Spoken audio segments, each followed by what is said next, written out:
किसान मित्रों, गेहूं की फसल में दो महत्वपूर्ण स्प्रे आपके उत्पादन को बढ़ा सकते हैं। दो स्प्रे आपको कौन से लेना है, कौन सी अवस्था पर करना है? किसान भाइयों, गेहूं की फसल में अगर आपने सही समय पर स्प्रे किया है तो आप गेहूं की फसल से एक अच्छा उत्पादन निकाल सकते हो। अधिकतर किसान भाई गेहूं की फसल में जब बालियां निकल जाती है और वहां पर किसी कीट का अटैक दिखाई देता है तो स्प्रे करते हैं, और कई किसान भाई गेहूं की फसल में कोई स्प्रे नहीं करते हैं। तो किसान मित्रों, आज की इस वीडियो में आखिरी तक बने रहिएगा, क्योंकि दो महत्वपूर्ण स्प्रे गेहूं के उत्पादन को बढ़ा सकते हैं। तो नमस्कार किसान मित्रों, स्वागत है आप सभी का। आप देख रहे हैं फार्मर प्रोटेक्ट यूट्यूब चैनल। अगर चैनल से पहली बार जुड़े हो, चैनल को सब्सक्राइब कर लीजिएगा, साथ ही इसे अन्य किसान मित्रों में शेयर जरूर कीजिएगा। किसान मित्रों, जब हमारी गेहूं की फसल 25 से 30 दिन की अवस्था हो जाती है तो वहां पर गेहूं की फसल में कूचे बनने लग जाते हैं, यानी कि वहां पर टिलरिंग निकलना स्टार्ट हो जाती है। और वहां पर किसान भाई सिंचाई करता है, साथ में तरह तरह की खाद का उपयोग करता है, यानी कि यूरिया, डीएपी, जिंक सल्फेट, कई तरह के खाद का उपयोग करता है। और वो करना भी चाहिए, क्योंकि जिंक गेहूं की फसल के लिए बहुत ही महत्वपूर्ण होता है। लेकिन कई किसान भाई जिंक सल्फेट डालना भूल जाते हैं। तो ऐसी स्थिति में किसान भाइयों, हम यहाँ पर पहला स्प्रे कर सकते हैं। यानी कि बात यह है कि गेहूं की फसल में पहला स्प्रे कब करें? तो पहला स्प्रे हमें इस टाइम पर करना है जब आपकी गेहूं की फसल 25 से 35 दिन के बीच में हो जाए, यानी कि आपकी गेहूं की फसल से कल्ले निकलने, यानी कि कूचे बनने लग जाए, कूचे से फुटाव निकलना स्टार्ट हो जाए, तब आपको पहला स्प्रे करना है।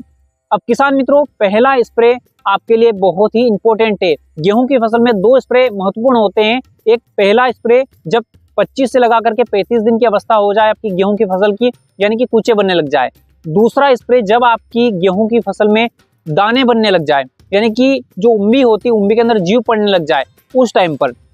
ये दो स्प्रे गेहूं की फसल में बहुत ही महत्वपूर्ण होते हैं। अगर आपने ये दो स्प्रे किए हैं तो आप गेहूं की फसल से एक बम्पर उत्पादन निकाल सकते हैं।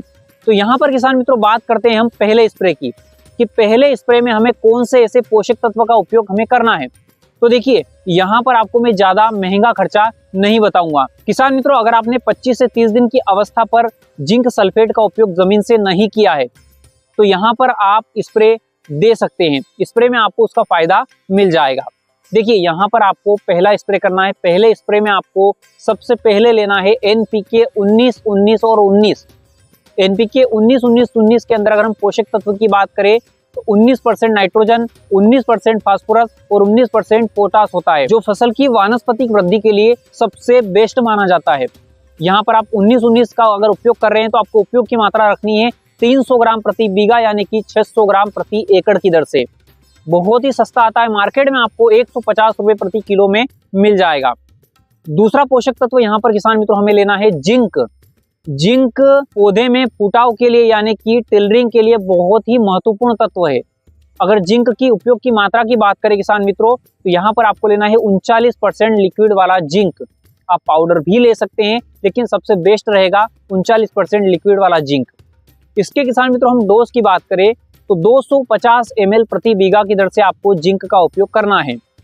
देखिए, यहाँ पर आपको सिंगल जिंक का उपयोग करना है, यानी कि जिंक सल्फेट, जो पाउडर वाला जिंक सल्फेट आता है, उसका उपयोग 19, 19 के साथ में बिल्कुल भी नहीं करना है, क्योंकि 19, 19, 19 के अंदर जो फास्फोरस होता है, यानी कि फास्फेट होता है 19%, फास्फेट और सल्फेट साथ में कभी भी मिक्स नहीं होते हैं, फट जाते हैं। जिंक अगर सल्फेट ले रहे हैं, यानी कि जिंक के साथ में सल्फर वाला कॉम्बिनेशन अगर आप ले रहे हैं तो वहां पर गोल फट सकता है। इसलिए आपको सिंगल जिंक लेना है 39% वाला, जिसके अंदर सल्फर की मात्रा ना हो। तो किसान मित्रों, पहले स्प्रे में आपको इन दो तत्वों को जरूर लेना है। दोनों तत्व ज्यादा महंगे नहीं है, बहुत ही सस्ता खर्चा है, और गेहूं की फसल में एक बेहतर फुटाव, बेहतर कलर आपकी फसल में आ जाएगा।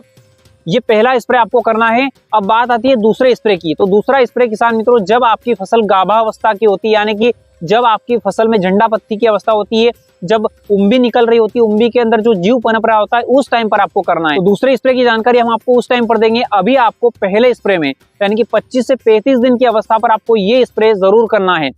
19, 19, 19 और जिंक, जिंक सल्फेट वाला नहीं, सिंगल जिंक, इन दोनों का कॉम्बिनेशन बना करके आपको स्प्रे करना है। साथ में आपको किसी भी फंगिसाइड मिलाने की जरूरत नहीं है, क्योंकि अभी शुरुआती अवस्था में आपकी गेहूं की फसल में पीलासपन को भी दूर कर देगा और फसल की वानस्पतिक वृद्धि में भी ये बेस्ट रहेगा। इसलिए आपको किसी भी फंगिसाइड की आवश्यकता यहाँ पर नहीं है।